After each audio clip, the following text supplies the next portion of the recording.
One guy's seen it, the other guy hasn't. First guy's gonna tell the second guy all about it while they both get drunk.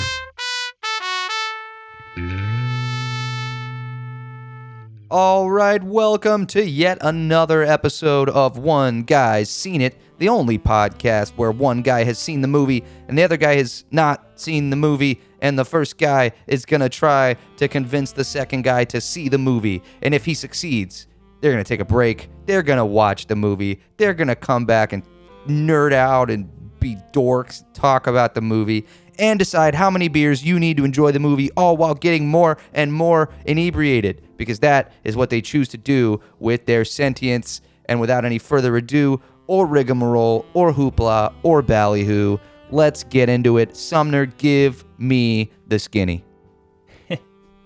I'm doing well. I'm doing good. You've always got such special skinnies. Such special skinnies for me, my friend. It is like, I was remembering what my dad said. He's always like, how goes it? And I never know how to respond to that. I'm like, good. You know, you got to go medieval with it. It goeth. It goeth. It goeth. It goeth welleth. It goeth welleth. Oh, that's great. You know, it's good. It's getting pretty cold here in Misawa. It's like dropping down to the 30s in the next couple days. Gonna put snow tires on my car, which I've never done before. Snowy Japan. Oh, dude, when it starts to snow, you got to go fucking take some videos outside and go make a beautiful Christmas montage for me so I can live vicariously through you. There's some really cool places on base, too, that have like really like photogenic areas. There's this one place we drive by sometimes. Like we have like this big winding route all the way back to our house, which is on the north side of the base. And at night sometimes it'll be like really clear because Misawa's not a very big place, so you can see like tons of stars everywhere, which is really nice, like for astrophotography, which I never really got into. But there's a place on base, and I don't know where it's coming from, but there's all this like billowing smoke that like goes into the air, and it looks really cool, and I kind of want to take pictures of it. Ooh, man, you're living a fantasy. You're living a travel fantasy. Yeah, and I was telling you earlier, it was like I've been watching Twin Peaks a bunch, and I just watched like the whole series all the way through, and it takes place in like Washington State area, and they have all those big like huge trees, and we're surrounded by trees like that, so I've been feeling like I've been inside the show a little bit. Wait, what is the name of the trees? Because I just watched the pilot like a week ago when you told me to, and the what's the detective's name, the main guy? Special Agent Dale Cooper. Special Agent Dale Cooper, yeah. He gets like obsessed with the name of the trees. And I remember hearing the name of the trees, and I was like, oh, that would be a really good band name. I can't remember the fucking name of the trees. Wait, I gotta look it up because it's been so long since I've seen that. This is important. I know people get, the 8 people that listen to our podcast get really upset about the length of our intros, but this is very important. This needs to be discovered. Is it the Glastonbury Grove? No, they're it's like sycamore trees. No. It's a very unique name of the specific trees. It's like one of the when he starts really paying attention to the nature when he first gets to the town, and he's like, is it Douglas? Yes, Firs? Douglas Firs. Yeah, he keeps saying that, Douglas Firs. I was like, oh, that'd be a cool band name, especially because my middle name is Douglas, so I could have like a double meaning. Oh, that would be cool. Yeah. Right? Yeah, you could do like Douglas because it's Firs, but you do Furs, Douglas Firs.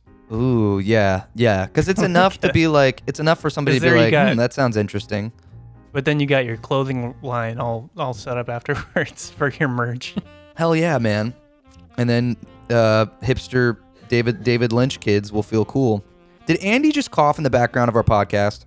Yeah, she's been sick the last couple days.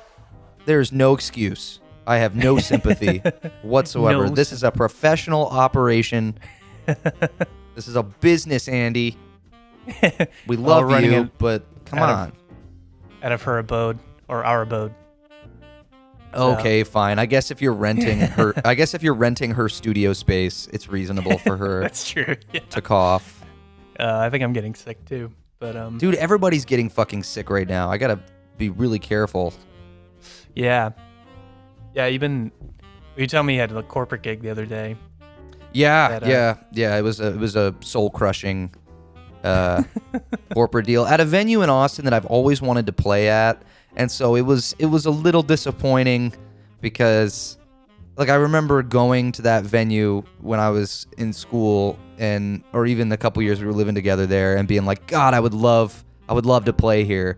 And I was like, oh, it's finally happening. But it was for like a corporate event, and like basically the company that the party was for, they had rented out like 3 or 4 different venues, and everybody was kind of roaming back and forth between venues. So I only ever had like 20 people at mine at any given time. And it was just kind of depressing. But oh no. Still venue bucket list checked off, just not in the way that I dreamed it. But sometimes that's just how life goes, you know? Yeah. What was the name of the venue? Well, for non-disclosure agreements that don't exist sake, I'll just leave it out because okay, I don't want to upset anybody. But tell me, it's a place you've been to. It's a place you've been to. Oh, at least you must have been there with me at some point. But anyway, I digress. I am not. I hope Andy. Wait, go ahead. Oh no, you're good. Say what you're gonna say. Oh, I was just gonna say I hope Andy feels better. I was jokingly being a dick. Oh, she's feeling better. I think. She had kind of a rough weekend, but I think I'm starting to catch it a little bit now. But I felt fine the whole time. Now I'm getting a little stuffy. Yeah, I'm struggling with my own shit this morning, so I don't know how to. I can't even over exaggerate this. I woke up yesterday morning with the absolute worst crick in my neck I have ever had in my entire life. Like I know you've had really bad cricks in your neck because of how you sleep. Just over the course of your life. This is next level for me. Like the kind where you literally can't move. Like I can't look in any direction without like excruciating pain. It's hard to bend over, and it's somehow worse today than it was yesterday. So as we record this, I am sitting perfectly straight up, staring perfectly straight forward, and it hurts just to look down at my fucking computer screen. But it's a nauseating pain. Oh God, yeah, and I'm fucking popping acetaminophen like it's Tic Tacs, and I'm probably destroying my liver. Yeah. All in it. Yeah, I think a couple episodes ago, I want to say it was the Modern Times one. Like I had one like that. Like I could barely move my neck, and it was awful. But I think I have a pinched nerve in my shoulder that just flares up every now and then travels all the way up my neck. Yeah, that's what it feels like. It's going all the way from the base of my neck down through my left shoulder blade and into my left arm, like all the way to my elbow. Yeah, I bought one of those like Theragun things. Like I bought it was like a $50 one. It's like a pocket size one. It's really cute. But I bought it for my fucking neck because it gets fucked up all the time. Because we're talking like 80-year-old men. Like I feel this is what happens. I kept trying, man. The whole time I was in Nashville with Carlisle, I was just like, I've never felt so old in my entire life. Like this dude was just booting and rallying like it was nothing. I was like, bro, I need like a 4-hour nap, like every day. Dude, I don't feel like when we do the podcast sometimes, like I'll go like 3 days where I'm like, dude, I don't feel like fucking shit. I did never. But yet, yeah, and you don't even get to talk. I'm like 12 years older than you. You're 2.5 years older than me. Yeah, it's the same thing. Anyway, okay, we have bullshitted enough. This is one guy seen it. You've got a movie. I'm ready to see it, but you have to convince me. Don't forget, I could still say no.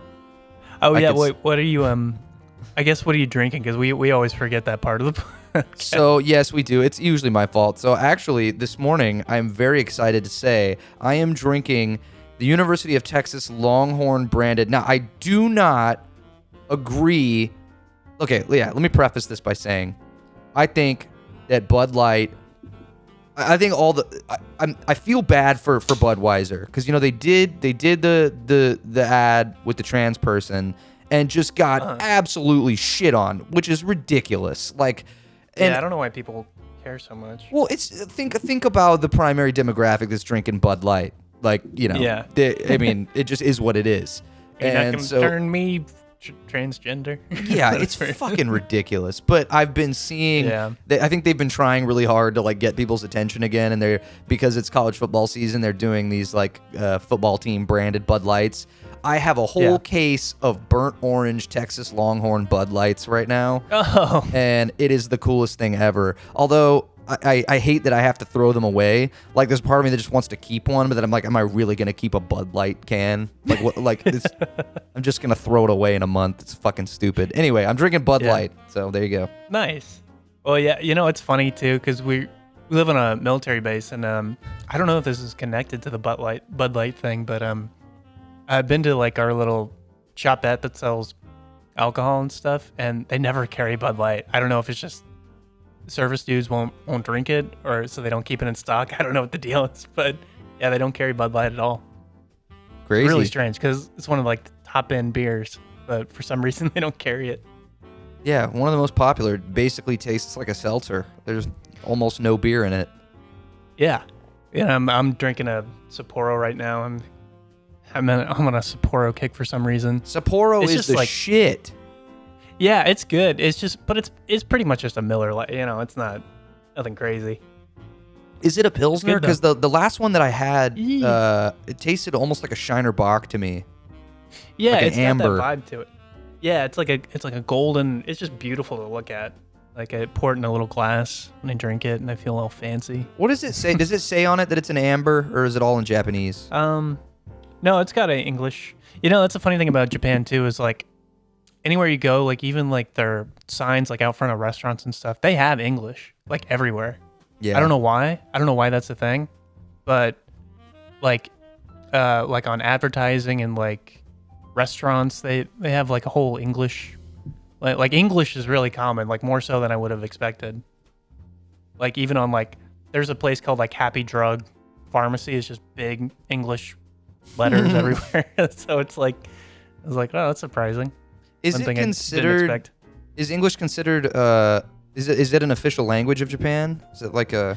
I don't know. I don't know about official, but a lot of people speak it or speak enough to talk to you to make you feel like a bad person for not knowing any Japanese. So, got it. Okay, got it. Yeah, so you're like, but I mean, like, I feel like Japanese education is far superior, and yeah, they know what they're doing here. And I was reading the other day too. It's like the school times are like, they only go to school for like 6 hours or something like that, like high school and stuff. Oh my god, that like sounds we go to amazing. School for like, they go to school for like 8 hours, but I think they have much more strict curriculum things, so they learn a lot more in less time, which is amazing. What a concept. Yeah, but yeah, drinking a Sapporo, balance between malt and hops, gives you great. Well, it doesn't tell me anything. That's okay. Yeah, that's okay. Rest is in Japanese, but golden something, golden amber. Hopefully, we can just get sponsored by Sapporo at some point. If they send me a free case of beer, I'll do literally anything they tell me to do. Yeah, that reminds me. You were all excited for me. I just got a GH5, which comes in today. Oh, Lumix GH5 that I'm gonna have to go get from Kaylee's house when it gets here because I got a sign for that baby. But I've been just binging YouTube filmmaking content, and I found this guy's video, and I'm curious if you've seen him. That like the title of the video was like why YouTube is destroying filmmaking, and it was this guy. Who but no, and it wasn't. It sounds like it's gonna be like this pretentious bullshit, right? But it wasn't. It's this guy. They get you with those clickbaity titles. Yeah, they do. They do. It's they're playing the SEO game. I get it. But it's this guy who started his filmmaking career like 5 or 6 years ago with really basic stuff, and he just talks about the gear acquisition syndrome that every filmmaker gets when the YouTube algorithm starts. Like, you watch 1 or 2 fucking videos about a camera, and then your feed is nothing but product videos. It's nothing but people reviewing camera gear, and it just enforces this, like, gear acquisition. He calls it gas, which is funny because I've used that for, like, music gear for a long time. But, like, he's like, what happens is, you make a few good things with the shit that you have, and if your channel takes off a little bit, all these companies start saying, hey, we're going to send you this thing if you'll just do a totally honest review on it. And he's like, and before you know it, your entire garage is filled with useless shit that you have to make review videos for that you're not ever going to use. And it ends up complicating your shoot because you're like, oh, I have all this stuff. I might as well try to use it. And you very quickly forget why you wanted to start making movies in the first place, or why you started wanting to make content, because you're out here. Because like his example is he was trying to review this, what do you call it? Like a slide track thing that you can put your camera on that'll slide. You know what I'm talking about? Yeah. It's, oh God, I used to know the name for this too. It's like, but I know it's like on that little track thing. Yeah, so a company sends him one and he's reviewing it, and he decides to like go out to this Airbnb in the middle of the desert to do a video with it, but he takes like all this unnecessary gear with him to try to make this really cool thing. And he basically is like, the whole time I was there with my girlfriend, the wind was blowing at like 30 miles an hour. He just kept having issues with his camera batteries. He's like, I just wish I would have brought like one point and shoot with no stability, just to like enjoy the experience. Anyway, it was I don't even know why the fuck I brought this up. This is why no one listens to our podcast. I don't remember what the fuck I was talking about. You know what? Fuck them. You know what? They can always skip to the timestamp. Yeah, fuck our fans. Fuck them. Fucking stupid. You're here to listen to us bullshit. No, I'm just kidding. Please listen. Please, please. Yeah, please listen. Speaking of listen. Wait, we need what? We need that ad rev money, please. For the love of God. I need Sapporo to fund us. Dude, all we need is 1,000 monthly listeners. So let's just I can't wait. You know, I did have a nightmare the other night about YouTube comments on our videos. And it was all about, this is like how narcissistic my brain is, I guess, but it was like all comments about me and like, why don't you get that guy to shut the fuck up? He doesn't know what he's talking about. And I was like, oh no. Hey, dude, that's just, you just got to be ready. That's the price of fame. Yeah, I guess so, but I felt so awful when I woke up. I was like, oh, God. Why, well, look, why does everybody hate me? These fictional people that don't exist. Look, if you keep having nightmares about it, we'll just disable all the YouTube comments. It's fine. No, I hate it when people do that, though. You know what I mean? Like, yeah. Like, it bugs me. I mean, like, I get it, like, mental health stuff, but, like, it's like an open format. Like, that reduces the fun of it a little bit. You know what I mean? Yeah, if you're gonna like, get rid of the hateful shit. Yeah, like if it's really hateful, but leave it open. I feel like. Yeah, it's like if you're willing to dish it out, you better be willing to take it. You know. Yeah, and I feel like we're pretty nice guys though. We don't say anything that unless it's about a movie that I hate, I guess. So. Right, we're only slightly pieces of shit. Speaking of which, we're here to watch a movie. What do you got for me? Yeah, well, it's funny that we started talking about artsy stuff because this is in that realm. So I've talked about this movie a bunch, so you might be able to get this based on what I say. Okay. So this came out in 2004. It is a documentary. It's the first documentary that we've done on the show. Oh. Do you know what it is? No idea. Stars Anton Newcomb, Courtney Taylor, and Joe Guillen. Not a clue. Not a clue. Okay, so the synopsis is, once promising American rock bands, I won't say the names because it'll give it away, and their friendship and rivalry of the respective founders is the synopsis of the movie. Oh, I know what this is. This is the Jonestown Massacre. Yep. Yeah. Okay. Wait. Sorry. Keep. I can't remember the name of it, and I forget exactly what it's about. Okay. Keep telling me stuff. So it's called Dig. With, Dig. Yeah. with an exclamation point at the end. So I don't know, to help with before SEO was a thing, I guess, because there's so many things named Dig. But yeah, this is one that I've talked about forever, and I was like, one of the first things I wrote down when we started doing this podcast was this movie, because I knew you hadn't seen it. I know you've been in the music scene for a long time, so I've always been curious about your opinion about a lot of the things that happen in this movie. Oh yeah, you said it's about a rivalry between two different bands. Yeah, so it's the Brian Jonestown Massacre and the Dandy Warhols over the course of like 7 years. Like the whole documentary takes place over 7 years. Is it like sort of tongue in cheek, or is it like legit of a beef? That's a really good question. You know, okay. like that. when I last watched this was probably a couple years ago, so I probably need a refresher, which is good that we're watching it. But yeah, there are elements in this movie that I was like, they can't be faked. Like, this is pure insanity, some of the stuff that happens. But I don't want to give too much away, so I won't talk too much more about it. But yeah, so it was shot over the course of 7 years. This is some of the trivia that I wrote down, which there's not a ton of out there because it's still a relatively obscure movie, but people that know music documentaries are familiar with this movie for sure. Because it's one of the like the cool hipster underground things that people have seen, I guess. See, that's so like I know a lot of band rivalries, especially because you said this was what, the 90s? Yeah, late 90s into the 2000s, so it's like right at that generational like thing that happened when rock and roll was like not really starting to not be the coolest thing around anymore. So it's like they don't really touch on that much, but if you know the time period, you know that like I think the only thing happening in rock music at the time was probably like the White Stripes and stuff like that, you know? Yeah. See, I know that a lot of quote unquote band rivalries around that time, a lot of them were sort of leaned into to create like hype.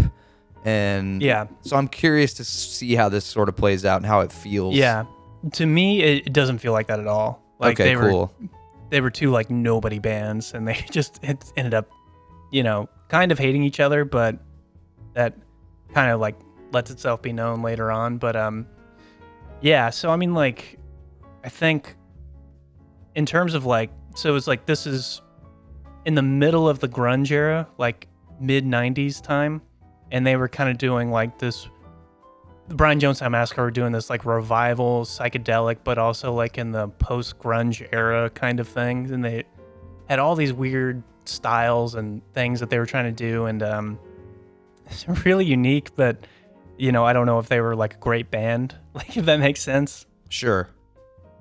And like the Dandy Warhols are definitely more of a commercial band, and they get into that in the documentary a lot, and it's fascinating because I don't want to give too much away, but the Dandy Warhols end up kind of making it a bit and like get into the scene a little bit, and like they struggle with, you know, breaking through. And there's this one producer, I won't say what he says, but he's like, he has this moment of like brutal honesty, like in the middle, and you're like, holy fuck. Like he lays into it's insane. Oh yeah. I'm hyped for this. Yeah, it's really fascinating. And yeah, if you haven't seen it, you should definitely watch it. But yeah, so the Brian Jonestown Massacre, which where they had the intro song for one of our favorite shows ever, which is Boardwalk Empire. Fuck yes! So that's them, which is still, I think, probably the most badass intro song ever. I never skip it when I'm watching the show. Yeah, wait, okay, sing it to me. How does it start? Because I want to remember. I want to start.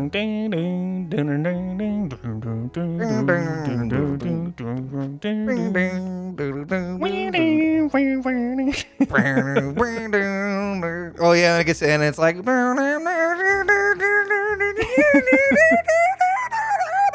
They get all the crazy feedback and shit. Oh, I'm so hyped. Yeah, it's. Wait, tell me they play that song at some point in the movie. Do they not? No, it's fine. I think they do. I mean, they play a lot of their songs, like, because if they don't, I'm gonna shit on this movie.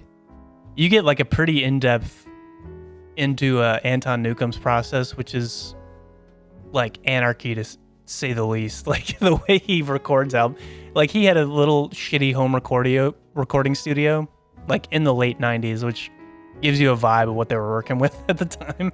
Nice. So I mean, but you being a musician, like, I'm just fascinated to hear what you have to say about it. So I'm hyped. I'm ready. Let's do this. Yeah. This is One Guy's Seen It. We're gonna go watch this movie. You convinced me, by the way. There was a chance that you weren't gonna convince me, but just so you know, you convinced me. Hey. And remember, everybody, hashtag respect the trumpet. You're gonna hear a nice little trumpet hook, and when you hear that hook, there are spoilers on the way. Do whatever you gotta do. Pause the video. Believe in the beauty of your dreams. This is One Guy's Seen It. We'll be back.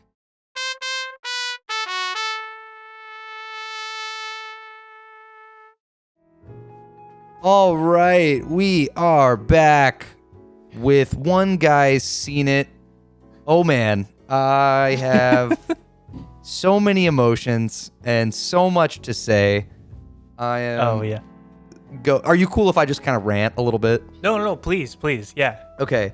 So obviously, when it comes to rating like the movies that we watch, we were talking about this right before we got on. You can't really rate a doc. I personally feel like you can't really rate a documentary on the scale that we usually use. Like you can rate it based on I guess intention or how it's shot, but for a documentary like this, like it's shockingly well put together when you consider like the source of the footage. I was blown away that so much of the footage even existed and that it was really well edited and the sound was great and the narrative was great. I know it was mostly the Dandy Warhols kind of putting it together and whatever, but like I feel like you can't even really give a documentary like this a rating because it just is what it is. Like it's just the story of what happened. And granted, it's biased based on who's making it and sort of what their individual points are. And I'll get into that shit later. But like, I kind of wanted to start with I love the beginning of the documentary because you're seeing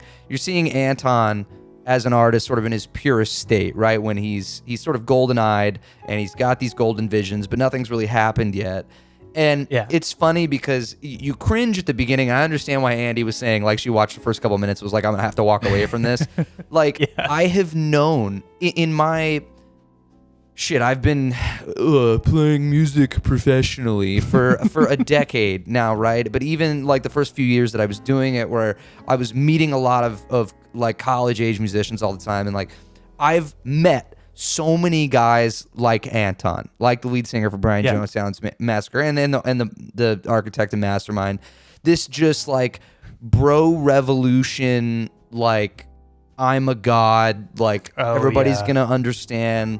Oh yeah. And at the beginning, like it made me really nauseous because I was like, Jesus Christ, like you're in for in the first 5 minutes. Yeah, of the you movie. know exactly how this shit's gonna go because it's a fucking tale as old as time.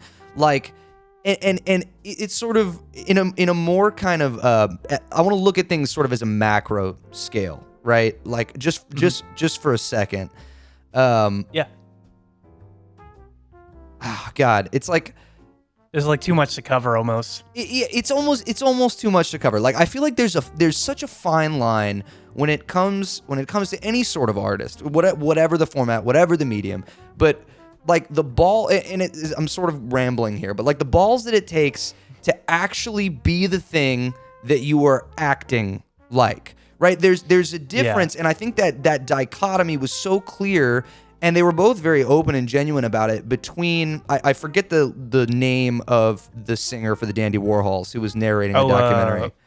Courtney Taylor, I think. Courtney Taylor, right? So it's all about perspective. Like one of the things that helped the Dandy Warhols obviously be successful is Courtney Taylor seeing the madman that is Anton, and a huge part of him wishing he could be that because that's what he respected, right? And then there's, even if Anton would never admit it in a million years, there's the internal part of Anton that wishes he could get his shit together as much as Courtney is and as much as the Warhols are, and respects them, but also feels like there's a little poserness going on there. And there's such a fine line. And it's all about perspective. Like you can live the thing that you're saying and acting like you are, but actually being cool and doing, like living the things that you're saying, it's like, okay, so I gotta say, like I relate to Courtney in this way, like the singer for the Dandy Warhols, right? In the way that he sort of looked at Anton and wished that he could be more of this sort of insane genius, because in my limited experience, trying to be a successful musician, whatever, I've always been pretty neurotic and OCD about things and grounded in a way that like I plot and think every little element and aspect of things out. And I'm not saying that Anton doesn't, but sorry, Lila is driving me fucking crazy right now. No, that's okay. Give me 2 seconds. I keep forgetting to take her collar off before I do these podcasts, but when I start talking, for whatever reason, and I know Babs does the same thing, when I start talking, Lila gets all excited and starts running around and scratching herself just because I'm speaking. Oh, yeah. It's fucking weird. Yeah. So let me just go take her collar off. Yeah, whenever they show up, they're just like, "Oh, it's time to play now, right?" Yeah, because It's like because you're talking. Just give me a sec. Hold on. No, you're good. Keeping the air going on the podcast. It's going good. Well, it's me here talking to you guys. Hope all is well out in the world there. It's going well over here. We got 3 insane animals, 1 of Jeff's, 2 of mine, and they just want to be loved for absolutely no reason. Oh, man.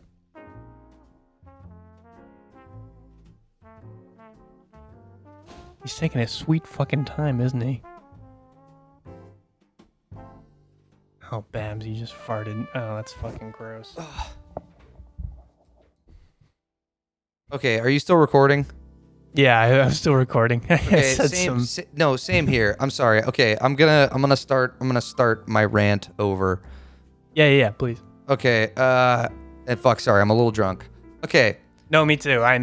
That's one of the things about the ratings. I was like, you need quite a few beers to get through this, in my opinion. Yeah. Okay, so I'm gonna start over. But I mean, that's the thing too. I think we're, you more so than me, but we've been exposed to musicians a lot in our lives. So seeing this and the complete insanity that it is it's cringe-inducing a majority of the time, I feel like. Right. It's like a fair assessment. Yeah, it's cringy and okay, so okay, I'm gonna start over. So I relate to Courtney in a way, the lead singer of the Warhols, and the way that he sort of like his ambition for success as opposed to Anton's like fatal, he's like self-sabotaging kind of ideology. No, for sure. Like understanding that in order to have whatever kind of revolution that you want to have or whatever, like looking at the state of the world and the industry and saying, okay, how do I play this game? Instead of, oh, I'm just going to fucking slam my head into the wall with this like idealized version of what I think things should be and expect the world to like bend to my will. And it's like, that's just rock and roll at its core, right? And that's awesome. And I understand why Courtney, at least at the beginning, and even though he says it toward the end, I don't know how genuine it is, that he wished that he could be this sort of insane genius. And it's like, you see so much with rock stars and successful bands and musicians, the thing that allows them to transcend so quickly, and the reason that so many people want to pay attention is because these people live this act that's sort of outside of the rules and norms of society and things that people live by, and that's what's exciting about it, right? Like that's why people gravitate toward it, and you almost need a certain level of insanity or mental illness to live that way and be on a certain quantity of drugs and alcohol to make those types of decisions and create those things and take those risks. And it's like there have been points in my life where I'm like, God, I wish I was wired that way. But the bottom line is you can't fake that shit. Like, you have to be wired that way. And if you fake it, people see right through that shit, right? Yeah. And I think Courtney realized that early on. It's like, he's like, I want to be that. I'm not that. I'm not going to try to be that, but I'm going to keep being inspired by that.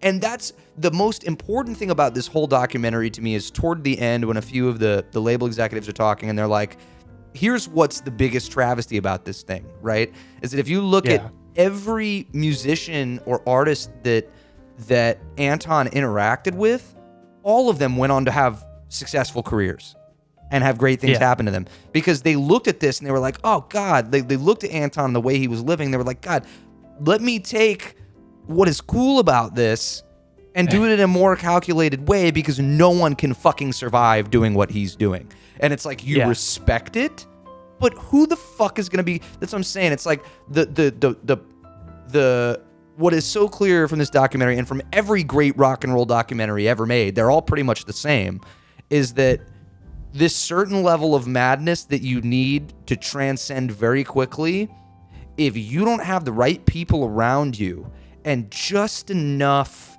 sanity to rein it in when you need to rein it in, the cliff between extreme success and complete failure and drug addiction and death is just that thin. it's just right there. Yeah. And it's so sad, and so many. Yeah. Anyway, I could rant about this shit forever. And even though at the beginning it was a little cringy, it's like, Yeah. it was so obvious. It's cringy now because so many of the things that these bands are going through, as to people like you and me who've grown up surrounded by live music and musicians and seen so many of these documentaries and heard so many of these stories, you're like, oh my God, here we fucking go again. It's the same shit we've heard 1,000 times. But when you sit down and you live through it, it's like you see why it happens over and over again. And it doesn't matter that the industry's different now. It doesn't matter that the way people put records out is different. I mean, it does in a lot of ways, but the really, human experience is still exactly the human experience of making art and pushing boundaries and trying to stay true to your vision and having to navigate the way of the world and the way people view you and the way it's, man, like. But so tell me your overall. I know I've ranted. I didn't really even have a point other than that.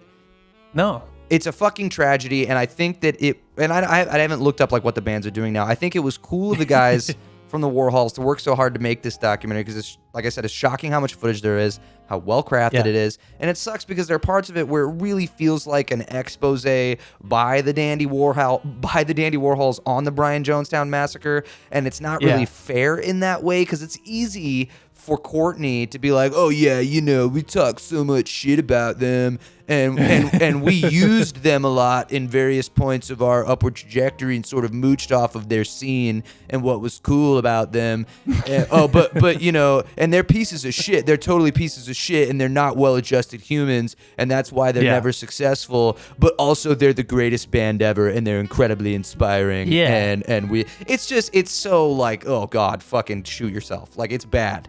Like, especially toward the end, because it's so. Yeah, he's so full of himself. Oh it's so man, and whatever. That's fine. I understand. Like every dude.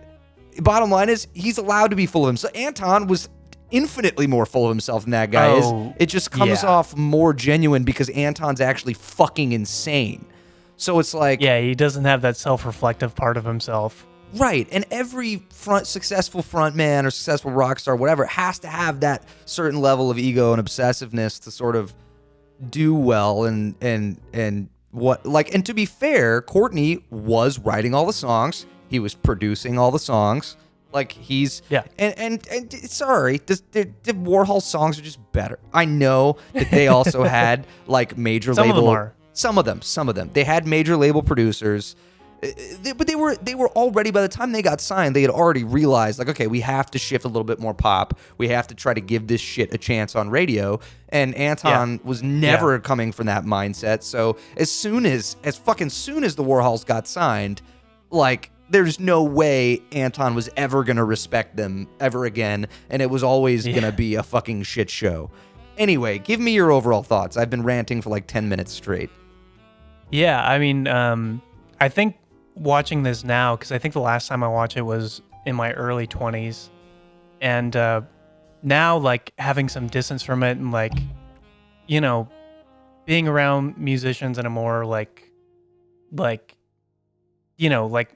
realistic kind of way, being an adult, it just like this came off way more sad than I remembered it being, like especially towards the end. Like there's so much really depressing shit about it. Really just becomes like an expose about his addiction, like Anton's addiction, and how it just drives everybody away from him, his self-destructive processes. And it's like how, like what part of that is genuine and what part of that is manufactured by him to a degree. Like you can never really tell with his personality. Like that's like the insane thing about the documentary. Like it's really more of like a psychological breakdown of what these two bands, and it's that was definitely something I took away more this time watching it than I did before.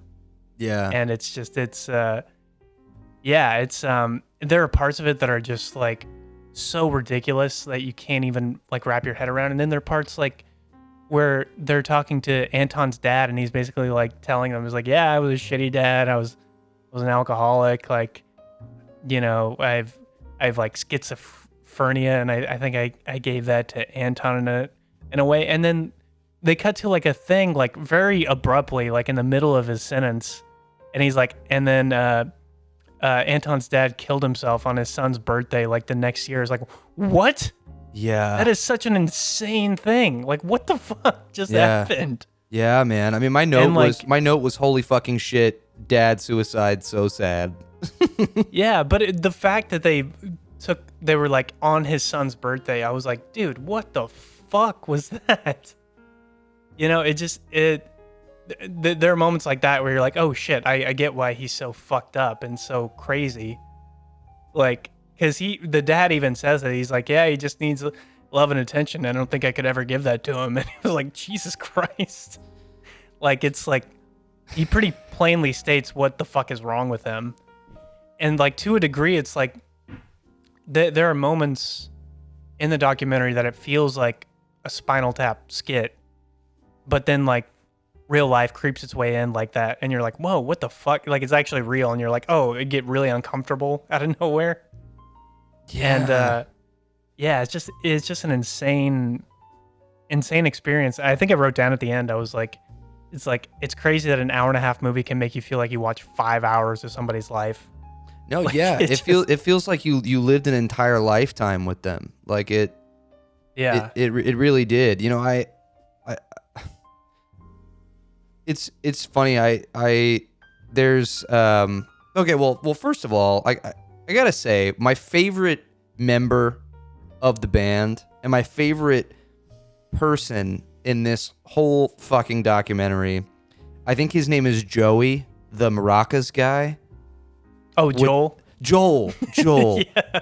Dude, the guy, this dude, like, is an enigma.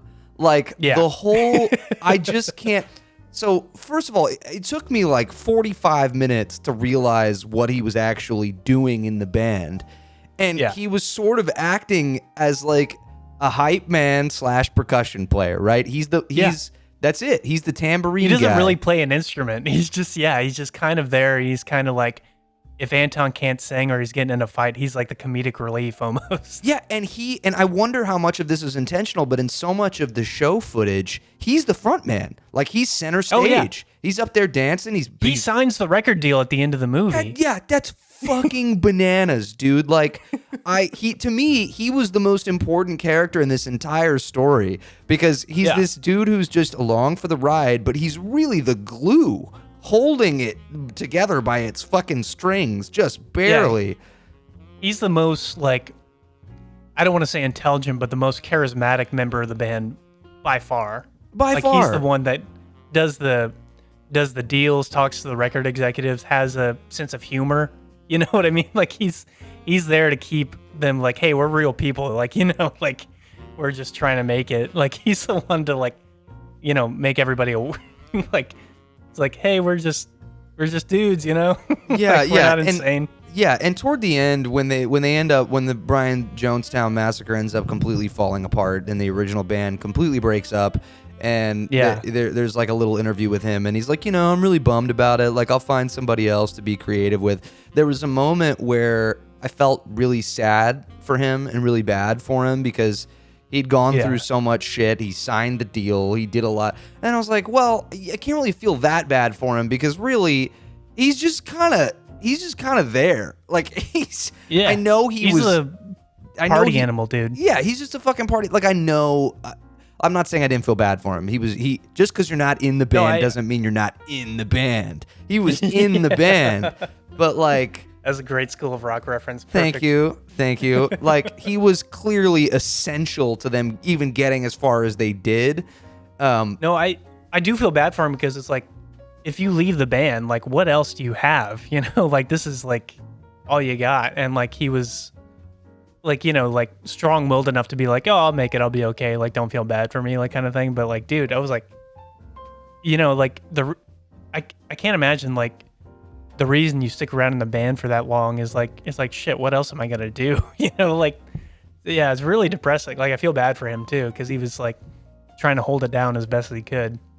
Yeah. I mean, when you look at it again on a macro level, bottom line is rock and roll has and always will be a young man's game. Rock and roll Yeah. makes a shit ton of sense when you're fucking 21 years old and you just want to party and it's fucking cool. And the people that are coming to your shows aspire to live that way, or they want to live vicariously through you and what you do on stage. And the bottom line, it's a tale as old as time. Like, bands that start off that way, if they manage to find a significant amount of success, they realize, okay, this has to evolve. Like, we can't keep doing this because it's unsustainable. It's just too volatile. It's too fragile. It's unsustainable. So you're lucky if you can pull it off for just long enough to become legendary and to build a fan base where you can sort of rein it in, get more polished, expand your audience, and do what you, even if you don't want to admit it, always wanted to do in the first place. And I feel like if you have just enough fucking mental illness that you just can't really evolve to that level, and that's sort of where Anton was at. And it is just sad. I gotta say though, my favorite quote, I always love doing favorite quotes, right? My favorite quote. I got a bunch of them. Oh, dude. So one of my favorite scenes in the movie is that they're playing this really, really important show at the Viper Room, right? With the label executives there. And and they have this fight on stage. Is my favorite thing that's ever happened. Like, the fight's so ridiculous that it almost with seems Matt staged. Hollywood, the guitar player. Yeah, and Matt, dude, Godspeed, Matt Hollywood, John Lennon doppelganger. Like, dude, fucking, I feel really bad for him because I feel like he was a really nice guy and he was actually really talented, and he saw what Anton could be, and he hung on until he absolutely couldn't hang on anymore, which is the sentiment for everybody, it seems, that was involved with Anton at this point in the band's career. He did everything he could to hang in there. But I digress.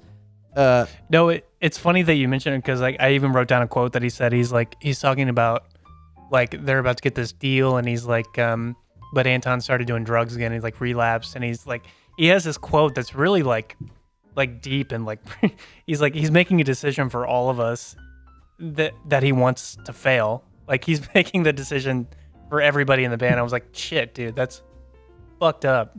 Like, when you think about his position in the band, he's like, I'm like a kind of like co-lead frontman, and I want to write more songs, but like, this dude's like holding my like creative life in his hands. Like, it's a fucked up situation. Well, yeah, I mean, that's the conundrum you put yourself in when the thing that makes the band interesting to people is the thing that dooms it, right? Yeah. Which is this genius guy, this, perceived genius guy who, like, you gotta fucking deal with the good and the bad, and you just fucking hold on and you pray that the good is going to outweigh the bad eventually. And unfortunately for Matt Hollywood, things just didn't work out that way. I really hope he ended up finding some success elsewhere. But yeah, like early on when I think it's shortly after the Dandy Warhols get signed, and they're all kind of sitting outside and talk. This is the Brian Jonestown Massacre, the original band. They're all kind of sitting outside, and Anton and Matt Hollywood are fighting. They're arguing over some bullshit. I don't even know if they talk about what they're arguing over. But Matt Hollywood. Was it the first show? I can't remember. But no, they're like outside of this house, and they're like in the backyard of a house, and it's like daytime. Oh yeah. God, yeah. And they're all high out of their minds. Yeah, they're all high out of their minds, and Matt Hollywood's like, he's saying some shit like, dude, like, come on, Anton, like, you got to think about people and how people feel and the opinions of your musical collaborators. And Anton says this shit. He's like, I don't do anything wrong, so I have nothing to worry about. And it's like, dude, that was like 10 minutes into the documentary. You're like, Jesus fuck. Like, how is this guy ever going to get anything done? Like, you just know. Like, you almost don't even want to watch the rest of it because you're like, there's no fucking way this ends well. There's no way. Yeah.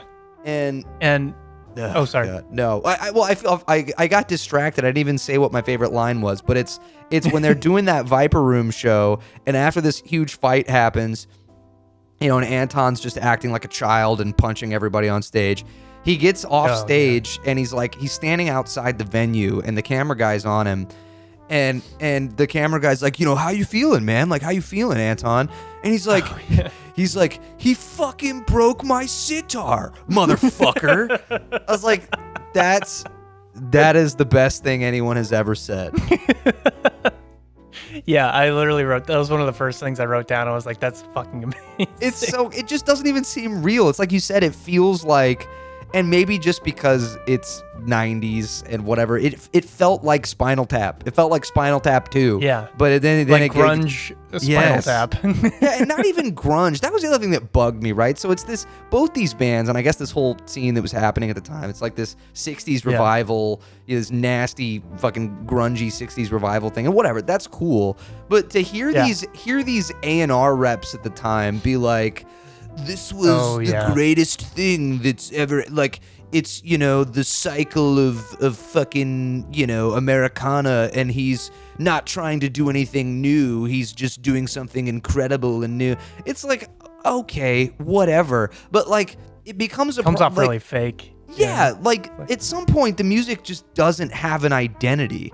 Like, you can just throw shit. And it's funny, too, there's an interview later with one of the girls who I think was in the band shortly, who was like, yeah, doing all these drugs and playing all these fucking instruments was cool for all these bands in the 60s, but they were already famous when they started doing it. Yeah. So they didn't have to deal with the fucking consequences of it. Like, you've already got the fan base. Like, you can't do that at the beginning. Yeah, which is a great point, too, because it's like they were already, like, touring. That was the way they coped with touring, was doing a bunch of drugs and, like, becoming, like, party later on. But, I mean, like, early on, they were just, like, trying to be, like, corporate chills with, a little bit of edge. Like, that was as far as they went. Until, like, the late 60s, I guess. Yeah, now don't get me wrong. I get, after seeing the footage of some of the shows that the Brian Jonestown Massacre were playing on their first national tour, I understand trying to be as completely fucked up as possible the entire time, because those shows... The only way. Yeah, how else do you fucking deal with that shit? But, like, still, the point remains. Yeah, I was going to ask, I was like... So, like, there's so many instances of, like, their insanity. So, like, the first show you see is, like, they get into a fight. Like, Anton gets into a fight with the bouncer, and then he gets in a fight with people in the crowd. He gets, like, into a shoving match and, like, yelling at waitresses, give me a fucking drink, I'm not gonna play the show if you don't, like, give me a fucking drink and shit. And it's, like, the worst portrait you could portray of somebody. And it's, like... And I read a Wikipedia article where people in the movie were talking about, like, I don't think this film correctly portrayed us. I was like, okay, like, maybe any other documentary where I could see, like, potentially they forged some stuff. There's nothing in my mind that I could think anybody would have the foresight to be able, like, I'm going to orchestrate this uber elaborate thing to make you look like an asshole. You were just an asshole. Like, I saw the whole thing. Like, there's no way anybody is that, like, that's not possible. Like, that's just what happened. I just saw what happened. Yeah, dude, 100%. Like, you can't, at some point, there's no editing that takes away. And as someone who's been a victim of poor editing and made to look like an asshole, like, I can relate. But no, like, there's no way around right? that. I mean, like, like, it's not reality TV. Like, it's, like, literally, like, the low-res camera, low-quality microphone. Like, they're not faking any of that shit. Like, I just can't, like, all the people are so unhinged, like, it's not possible. Like, you know what I mean? I don't know. It boggles my mind that anybody would have the gall to say that. It's like, I don't think that's a correct way to interpret what actually happens. Like, damn, I just saw what happened. Yeah. Like, there was not any, like, camera fuckery going on. Like, you know what I mean? Like, Yeah, and I think the biggest tragedy of all of it is, you were talking about, it gets to this point where it just becomes sad, and Anton's, like, drug abuse and addiction really just gets in the way.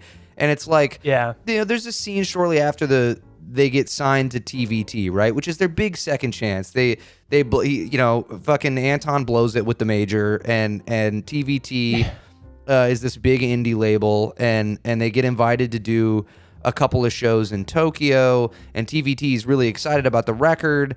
And Which is like one of the most shocking parts of the whole documentary is that they just end up in Japan somehow. Yeah, they do a couple shows, and there's people that are really into it there, and they go well, and they get back to LA, and the job is now, okay, we're going to let you build this home studio, and you've got the record deal you got the best of both worlds. You didn't, I mean, really, if you're thinking about it, this is what I hope that manager dude said to Anton at one point, which is like, okay, you got the best of both worlds. You got to say fuck you to the majors, and you got an indie label who's the biggest of the indie labels that you could sign to, who believes in you and wants to give you this freedom to do whatever you want.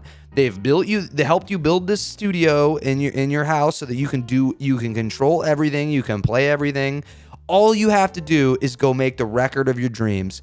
And Anton just starts fucking chugging heroin. He just starts chugging horse. And the footage of him, they catered to him in literally every way you could. Yeah. An artist. And it's like, in the footage of him at home in LA during that time, he just looks fucking dead. Like, he's gaunt. Yeah. I mean, as soon as I saw him, when they sit down with him in his room, he's like on the mat, I was like, oh, this shit's over. Like, he was never mentally equipped to deal with actually getting what he wanted. And I think that's the biggest fucking tragedy of it all, is like, even as fucked up as the industry was at the time, and as fucked up as people are, and as fucked up as the majors were, his art was good enough and spoke to people enough that he got every opportunity you could ever want to make it happen, and you fucking sabotaged it. He self-sabotaged it, and I feel really bad for his band. I feel really bad for all the people that helped him and believed in him, and I don't know what happened after that documentary, but goddamn, man. Oh, yeah, it was sad. I do. Okay, tell me what happened. Well, I'm proud to say that they're still together. Not all the original members, obviously, but he's still around. He's alive and well and still making music. That's awesome. Which makes me happy. Yeah. Like, he's clean, like he's doing his thing still, and like I think he's much more well adjusted than he was during that documentary. So that makes me happy that he was able to get out of that spiral. Yeah, somehow. I don't know how. thought for sure after we watched this, I would Google it and he would have died He was shortly dead. afterwards. Yeah. Yeah, which I think, for as horrible as it sounds, like for the nature of the documentary, would have made the legend of Brian Jonestown Massacre like that much bigger. But the fact that he as a person was able to pull himself out of that mental spiral of addiction and like self-sabotaging and actually able to make records, which now for the way that he was making records is like the best possible scenario. Like he was born like 22 years too early, like, you know what I mean? Like he was meant to be making music like in this time period, in the way that you can make things exactly the way you want to hear them, if that makes sense. Yeah. But I mean, to be fair, they and that was one of the most fascinating things to me, was actually, just because I'm a fucking nerd, like seeing the gear that he had in his home studio. I was curious about that too, because I was like, that was some of my favorite parts of the documentary, was his home recording setup and when they're actually making albums in like a weekend. Yeah. And like they just make a whole album in a weekend, and like you see that manic side of him like spurt out. And like, it's like, oh, I can see how people think he's like a genius, because he's not making particularly great music, in my opinion. Like, I think it's just like, it's like run and gun, like, but like the energy to do that over like the course of like a couple of days, like I have nothing but respect for. Oh yeah, 100%. Like and just the prolific nature of it. Like, I think that you can look at a band like the King Gizzard and the Wizard Lizard as you can sort of look at their prolific nature as sort of a comparison, and sort of what the Brian Jonestown Massacre could have become if, like you said, he was born 20 years later. Because it's basically, obviously, they're the King Gizzard's doing all kinds of shit. Like every other record, they're a different genre, but they've got this rabid fan base that loves how prolific they are, and the fact that they're dropping 3 records a year, and like you said, I think you're right. I think that he was born 20 years too early, and the fact that what they were doing made enough of a wave that it even got to the point that it got to is awesome. Yeah. I think there was a quote too during that time when the White Stripes blew up, where Brian Jonestown Massacre was like, they're just copying us. Oh yeah, yeah. He's in studio and he's say, yeah. Oh, the Whites. Yeah, that's fucking unbelievable. Yeah, they're making fun of Oasis, which is some of my favorite parts of the documentary because it's like taking stabs at Oasis. I'm always a fan of. I even like Oasis, but like I always think it's funny when other bands are like, "Oh, you fucking poser pieces of shit," because it's like that's what the Dandy Warhols were. They were just trying to be Oasis to a degree. Yeah, they were trying to be a blend of what they loved about the rock and roll nature of Anton's band and bands that they knew were popular. And that's they were doing they were doing the right thing to actually make it a super lucrative career.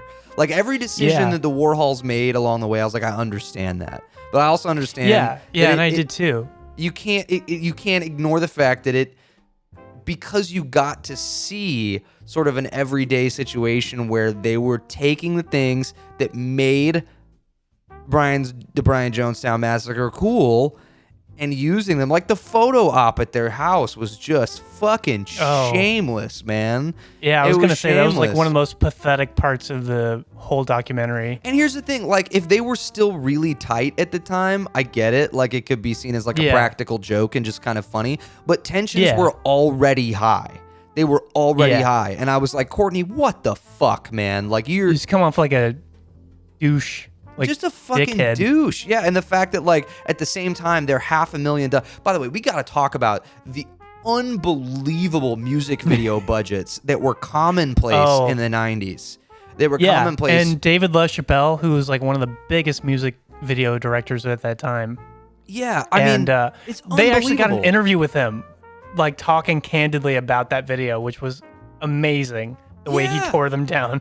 Yeah, I mean, it's like, but even what was more interesting to me about it, especially because I've been, there are a lot of YouTubers that I follow that talk about the state of the industry today, and a lot of them talk about the death of the music video, and people have been talking about it for a long time, but that it's bizarre that as high quality video equipment has become more readily available to everyone, that has reduced the value and perceived value and exclusivity of the music video and its importance to music distribution, its importance to the success of a song on radio. It's like all of the things it's like dime a dozen at that point. Well, almost. it's like the way that a lot of people talk about it nowadays is like, sure, like if you can find a way to do a cost-effective music video and there's a reason, there's like a creative reason to do it. Like there's a story that you want to tell with your video, it's worth doing. Or if you just need it, but like the idea of spending a lot of money on a video, it's just not the way people discover music anymore. And there's no reason to blow your wad on it.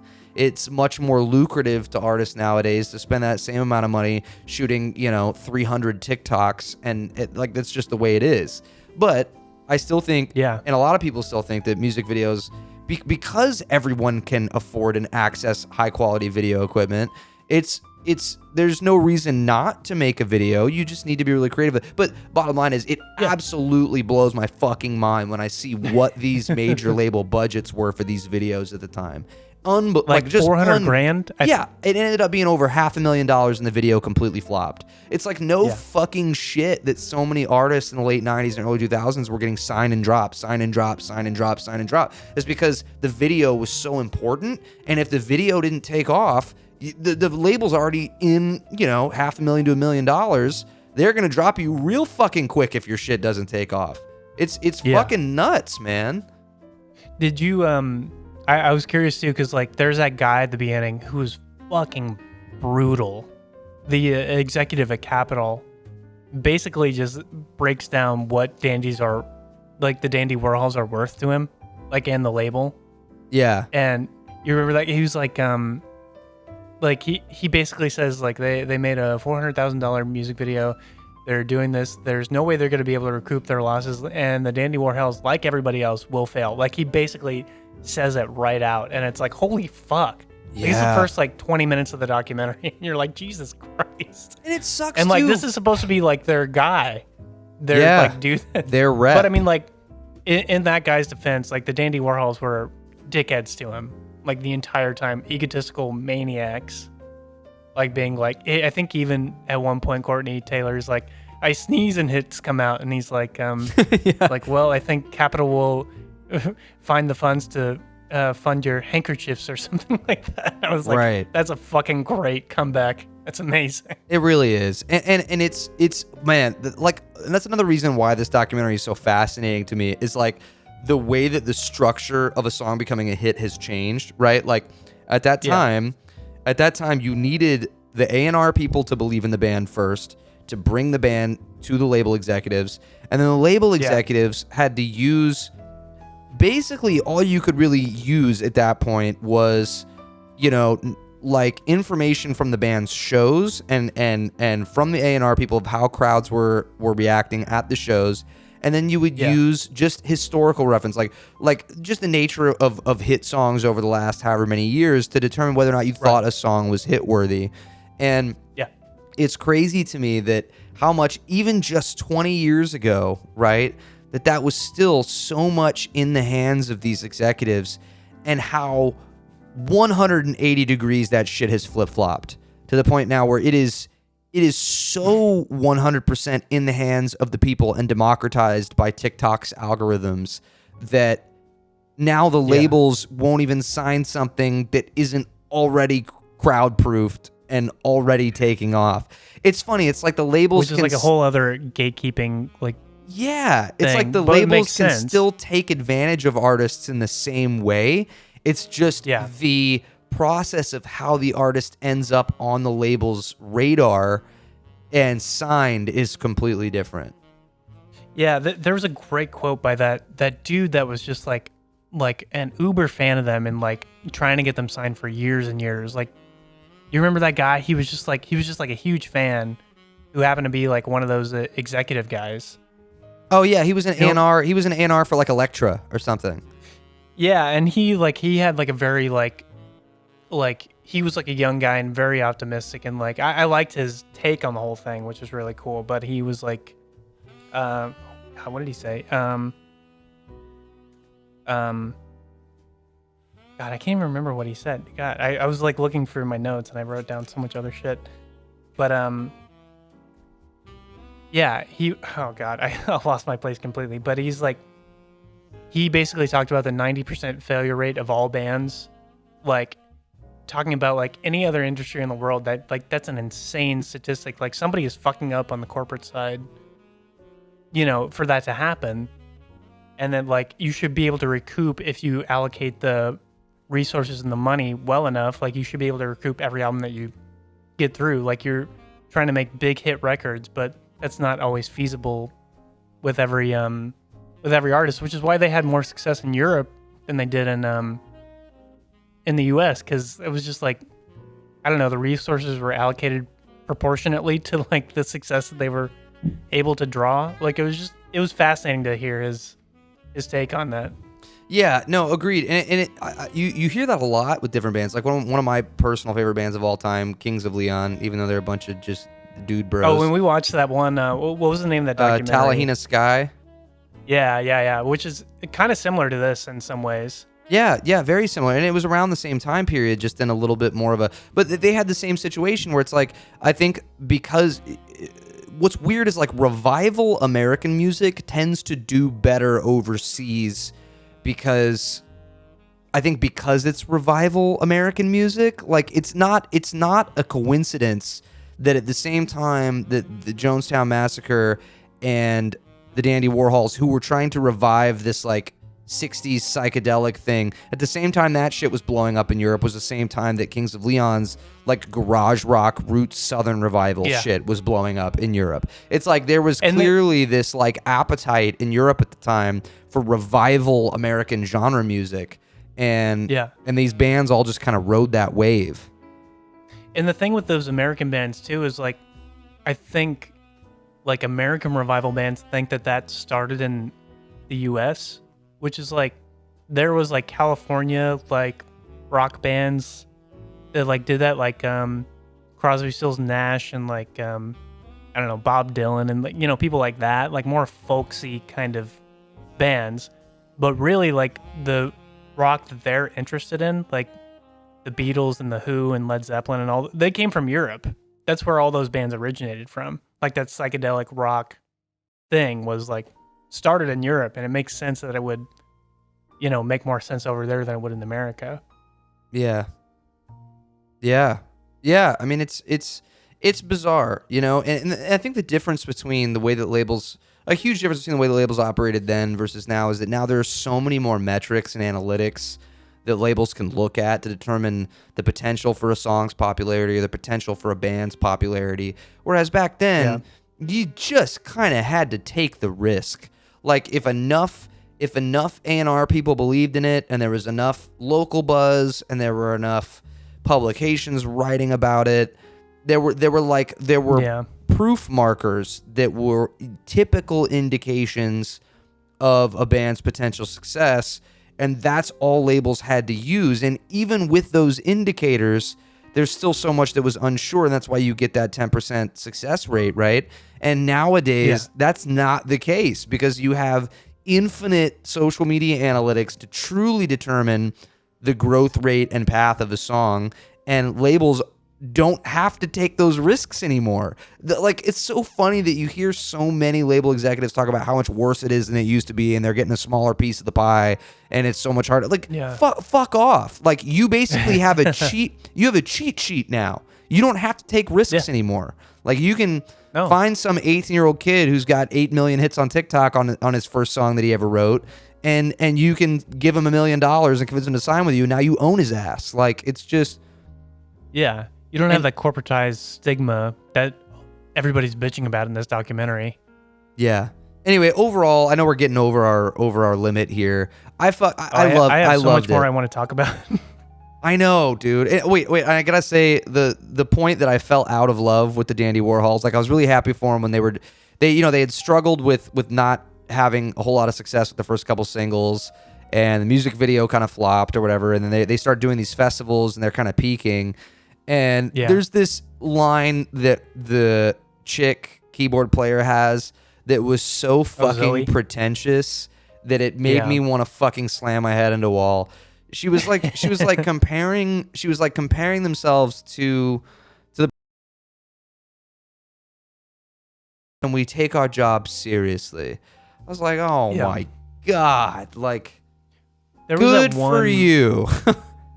There was that one moment that made me so mad, so much more mad when I watched it this time, where, the Brian Jonestown massacre got pulled over in Georgia for possession, which was baffling because Anton basically told the guys, hey, you can search a car if you want. Yeah, please search knowing it. He had drugs in the car. Revoke my right. Yeah, I was like, what the fuck are you doing, man? Are you insane? Self-sabotage. You didn't have to do...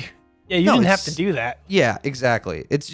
Honestly, it's on par for everything else he did at that point in his life. Just complete self-sabotage. Yeah. But then there's this really pompous, fucked up thing that Courtney says. He's like, so they're in France or something like that, and the bus gets pulled over, and the cop is like, oh, we got you for weed, but if you get pulled over a second time, the offense is twice as much. Basically lets him go, lets him keep the weed and stuff. He's like, it's like, oh, if we were Brian Jonestown Massacre in America, we would get pulled over, but we're Dandy Warhol. I was like, dude, fuck you. Like, you have label somebody's bribing that dude, okay? Like, don't fucking flatter yourself. Not even that. Not even just that, dude. Yeah, so you're 100% right, but think about the optics, too. Like, first of all, like, you're talking about southern U.S., Georgia, really strict on drugs, right? Then you're talking about France, which was a lot more liberal of a country politically and socially at the time. And then you're getting pulled over in a big fucking, like, obvious famous rock band tour bus with leather seats and, like, a fucking booze bar in the back. And it's like, this cop, you're going to be way less inclined to penalize somebody when you see that this is clearly a major label operation. There's clearly going to be lawyers involved. Whereas when you pull over a couple of fucking pothead-looking dudes in a beat-down van in the southern countryside of Georgia, it's you cannot compare them. I 100% agree with you. It's fucking bullshit. Yeah, like, who gives a fuck about, like, some stoners in Georgia as opposed to, like, a tour? Yeah, you're absolutely right. And it was so pompous and so arrogant. It was like, you're such a piece of shit, dude. like to have no sympathy for That's the weirdest people that you call friends. That's the weirdest thing about this whole documentary, man, is I couldn't let go of the fact that it just felt icky a lot of the time because of the fact that Courtney was narrating it and I knew it was being made and funded by the Dandy Warhols. And it's like, I imagine... No, it wasn't. That's the thing. Oh, it wasn't? No. It was, well, they had a hand in it, but a lot of the complaints afterwards were from the Dandy Warhols. They didn't like the way that they were portrayed very much. Yeah, no fucking shit. Based on what they had said. But, I mean, like, he did the voiceover, but this lady that made the documentary, like, she was like, making her own shit. Like, she didn't really have input from them. She was, like, she had Courtney do the voiceover for, like, narrative purposes. But, like, I don't think he had a really hand in, like, Final Cut or anything like that, which is awesome. Like, I have full respect to her for that. Because, I mean, like, the fact that she was able to create this narrative, this sprawling narrative over however many years and make something out of it, and the fact that the band members don't like it makes me know that it's good. Yeah, for sure. Like, I don't... man. It just... Okay, well, so that sort of changes my perspective on it. Like, Yeah. Because the whole thing seemed very... Toward the end, when that was my thought, just because Courtney was narrating it, my thought was, okay, this was almost like the final fuck you to Anton by even making this, period. And I think that's his tone that comes across a lot. Like, I'm not sure about the narration or if they wrote his lines or if he wrote his lines or like how it worked. I'm sure they had input, but I'm sure he had... You know, him being Courtney, he was going to say some shit that he thought was, like, important. Right. So he was going to make some input about the dialogue in there. So I get that vibe from him. So he's like, I'm going to have final say because I'm doing the voiceover kind of thing. But, I mean, like, I think it's, like, that was, like, her deal with the thing is, like, it's not really so much about the bands and, like, their struggle. It's really about these massive egos and, like, these... two dudes that are pretty much clinically insane to a degree. I mean, like, they're, like, functional and they can do stuff, but I mean, like, they're not dudes that you would want to hang out with. Like, you know what I mean? Like, they're not, like, guys you want to pal around with on the weekend and do drugs with. Yeah, well, they're dudes you'd want to hang out with when you're 20, you know, but, like, that's why it's so hard for these bands to survive. It's like you build your whole image and your whole ethos on this thing, and it's like you get to a certain age and you're like, okay, what the fuck are we even doing anymore? Yeah. Oh, and I found the quote that I was looking for about the guy in the car, like their biggest like cheerleader in the corporate side. Oh yeah, okay. He was like, yeah, he was talking about like the record company being the middleman between the artist and the consumer, but they end up just trying to screw each other because they're like trying to get like, you know, the rights over to their stuff, essentially. Yeah, it's all about the money. It just becomes this like big suing battle, and like there's just like just battling each other and just saying how broken the system is, even back in the early 2000s, which is like, you know, it's a pretty good metaphor for the thing in general. Yeah. Oh, and he did say this one thing, and I was like, it was one of those like record executive things. I was like, I can't believe he's saying this. But like the Dandy Warhols are the reason that bands get laid off of record labels, or that people get laid off at record labels because they like blow their wad and like somebody's got to be held responsible.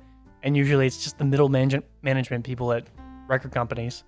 God, yeah, those are the people that get the shaft because of bands like Dandy Warhols. That's ridiculous. It's so multi-layered at every level, you know?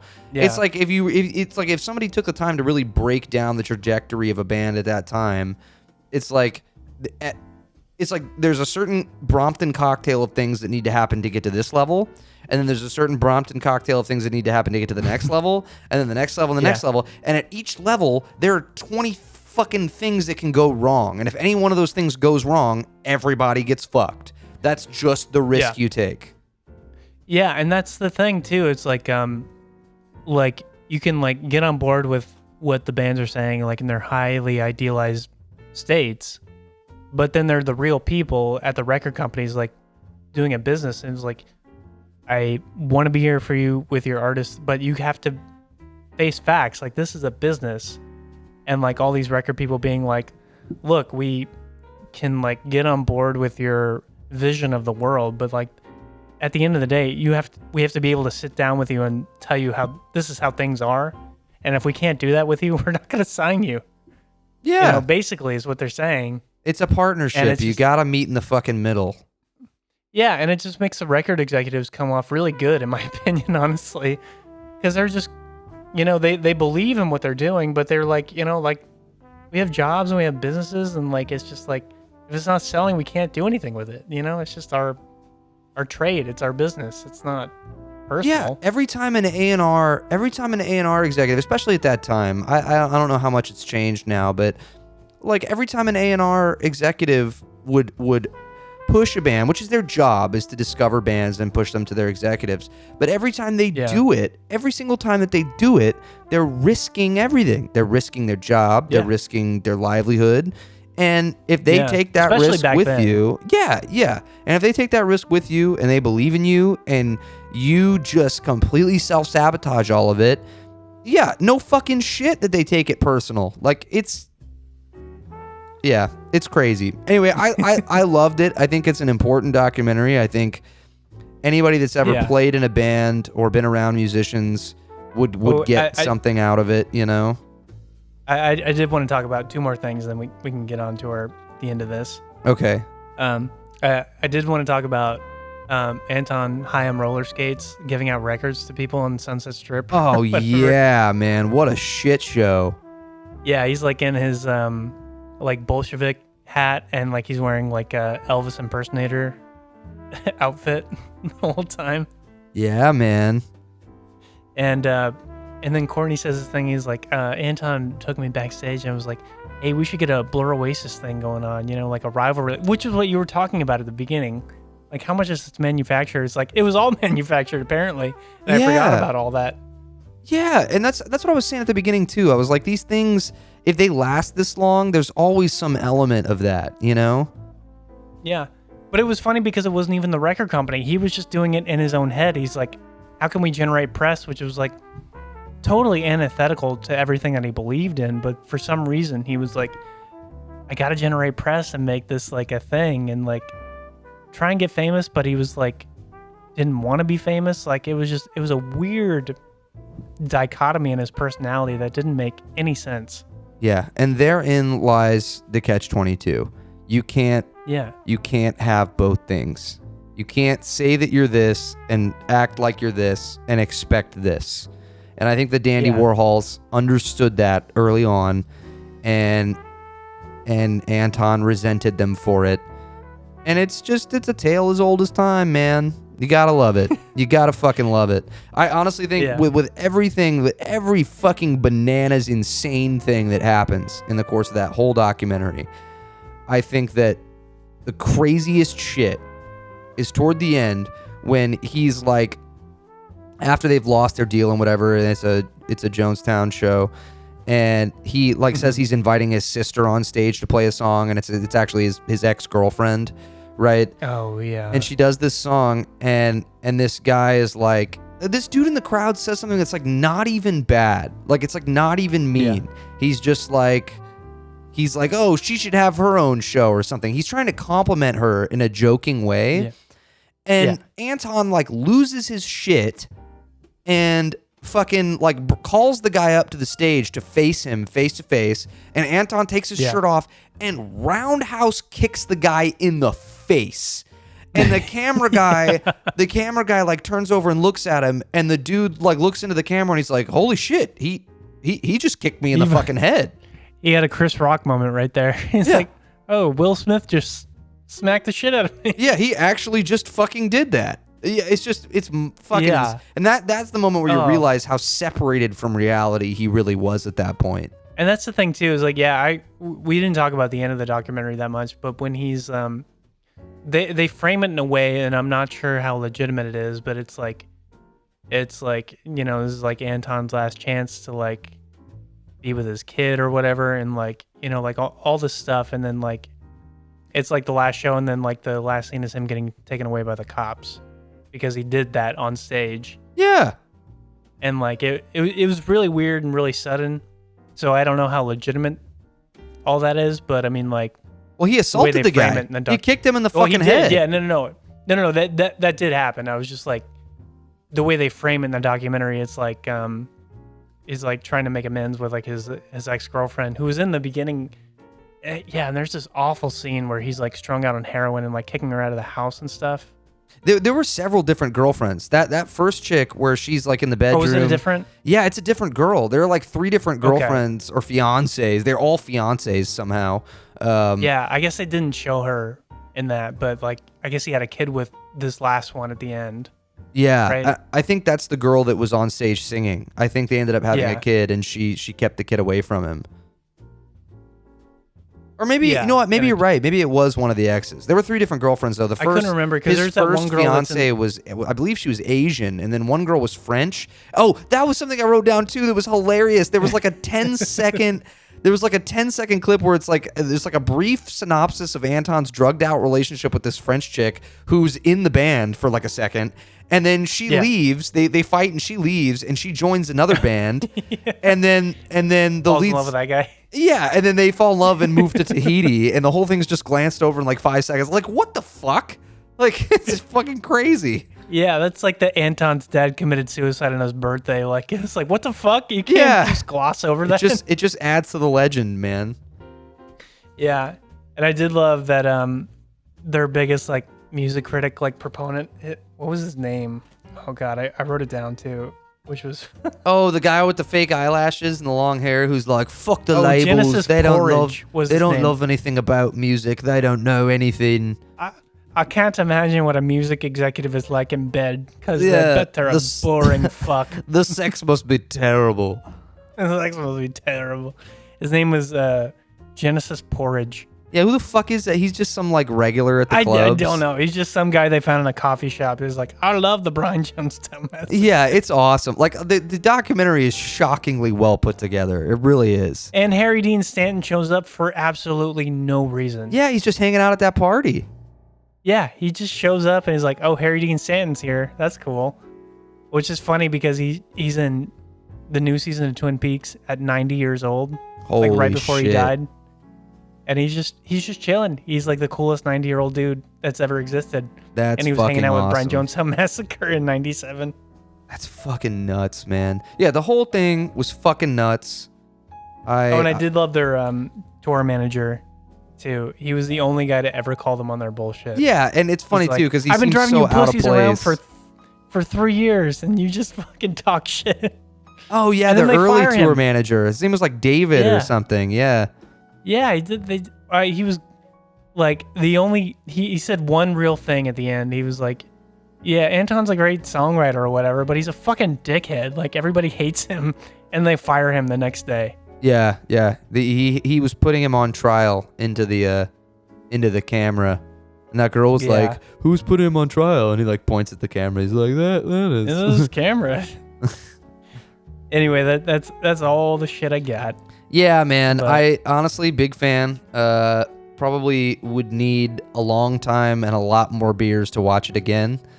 But I think that anybody... oh, man. It just is what it is. But I'm very glad to hear that they're still a band. I mean, the shit, and it's funny, too, because... I think Joel's still in the band, too. Oh, that's awesome. If you look them up... Which makes me happy. Yeah, for sure. If you look them up on Spotify, their numbers are exactly what you would expect after watching the documentary. Like the Dandy Warhols have 1.5 million monthly listeners, and Brian Jonestown's about 800,000, which is probably insane how they felt the whole time. Which is insane because they had the Boardwalk Empire money. I don't know. Well, and also keep in mind that for what it's worth, Dandy Warhols were signed to a major, and the fact that Brian Jonestown's numbers are even relatively competitive is still impressive. Yeah, I will say, I'll give them credit. They're completely self-made. I don't think there was, maybe a little bit, but not enough to make it like worthwhile. No, you yeah. know? You gotta respect the insanity of him to never compromise on his fucking insane vision. That's true And artistry. I will give him credit, like, for all his mental health issues, which he has a ton of, and you'll see in the documentary. But he did get clean, and he like did try to better himself. From what I've read, I don't know how much of that is true, but that's awesome. And that's what's so fucked up too about this documentary, right? It's like for all of the reasons we've said that it's fucked up, all those same things are what's gonna make Anton a legend, more legendary, and why the Dandy Warhols will fade. Like they knew it at the time. They were like, the things we've done to be successful now are the reasons why that the Brian Jonestown Massacres records are going to be collector's items, and they're going to be fossils that people are going to another generation's going to discover and respect. It's just because that level of insanity is what people gravitate towards, man. It just is, because the average person can't live their life that way. I think the ironic thing about that though is like, so like the Dandy Warhols were trend followers like in the time that they lived in, but the Brian Jonestown Massacre were trend followers in a time that was way before them. Yeah, no, it's and cool, somehow man. That was more relevant. If it's been long enough, it's cool. It's yours again. That's what all those A&R people were saying at the beginning. Yeah, and like that was the thing. I was like, is it though? I mean, like they're not better than any band from the '60s that was trailblazing shit that was far ahead of their time. Yeah, it was just it's like punk. It's punk psychedelic rock. But not even like the best parts of punk are even rock and roll. Just in my attitude. opinion. The attitude is punk, but like the music itself is just like garage psychedelia, like garage rock, '60s psychedelia. Yeah, which is cool. I appreciate that, and they had good songs. Like I'm not gonna lie, I love Straight Up and Down from Boardwalk Empire a lot, and that song's Servo, the shit. and a couple other Satellite, like the good songs. But I mean, like, listening to a whole album, like, they have a 26-minute cut of a song on that Thank God for Mental Illness one, which I've listened to the whole album, by the way. I forgot to mention that. I'm so sorry. A couple of their full albums, and yeah, it's like, some of it's torture, man. I'm not gonna lie. Like, it's like, especially hearing well-produced shit, like, you have a grasp on what sounds good, and it just, like, they're reaching for something that's just not there, in my opinion. I mean, people might think that there's like hidden genius behind that, but I've listened to a fair amount of Brian Jonestown Massacre music, and I don't see what people are talking about, personally. Having listened to like a lot of classic punk albums and a lot of classic rock and roll albums, like I don't see it. That's interesting, man. And bottom line is, Anton wins because Boardwalk Empire. That's all there is to say about it. I mean, that's about as good a legacy as you can, because attach yourself to a great show. I mean, come on, get it made. That's it. That's all you fucking need. Well, I mean, love the only you reason. Go ahead. I love you too. No, go ahead. Go ahead. It was like it's like the only reason people know Alabama 3 is because of The Sopranos. Yeah, it's the same shit. Woke up this morning. It made their careers. You know, I gotta say, I love you for bringing this documentary to my forefront. It's time for us to rate it. I think it's difficult to rate it. I'd say... I was going to say, I texted you in the middle of it. I was like, I hope you don't hate me right now. No, because I love this shit. I mean, we've seen so much of this, but this one was particularly awesome, just because of the pure absurdity of so much of it. Yeah. I'm going to say 4 beers. 4 beers to enjoy it. It's a slog, but it's interesting if you're interested. I'd say 4. I think if you're a musician or any type of creative person, I'd say at least 6. You know, it's going to hit a lot closer to home for people that are in a creative field. Yeah, and those beers are not to you don't need those beers to get through it. You need those beers to deal with it. It's different. This is why our rating system is so complicated. You've definitely met people like this in your life and dealt with people that are this pretentious and this full of themselves and like can't see reality, or can't see the people in front of them, and it's exhausting and depressing, but it's also funny. in a weird way. Yeah, and I think if there's one thing to take away from this, it's that line, right, of those people, the line between success and absurd failure is so fucking thin. It's so thin. Yeah. And like that's the irony of it too, is like what is tragic and what is funny is like really thin. Like you can like there are moments like I laughed out loud and moments like I was like utterly horrified by what I saw. Yeah, and the coolest thing that fucking what's his dick he ever said, Courtney, he has this one line when they were on tour. He was like, we were having a good time. He was like, bottom line is if it's good, it's fun. If it's bad, it's funny. I was like, yeah, that's cool. Yeah, that's a really prophetic line for this movie. Yeah. Anyway. And yeah, I like that tour that they had where he just like palled around with him is kind of one of my favorite parts of the movie, where he's just like a fly on the wall, just observing them. Which is also another thing about him too, is like I feel like there's a bit of him that's just kind of in love with Anton, either with him as a person or the idea of him. Like I can't really tell. No, it's the idea of him. Like he sees pure artistry in Anton that he wishes he had in himself, but he knows he can't live that way. I just felt this like little homoerotic undertone. I don't know if that's real or not. Maybe a little. I felt a little bit like with all the dandies. I don't know. There was like a little bit of like homoerotic. I don't know if that's true. I don't know if they're gay or not. You know, if they are, that's totally fine. I was just curious. I have no idea. It sounds like we need a sequel. Are the dandies gay? Yeah. We need a Spinal Tap 20 years later.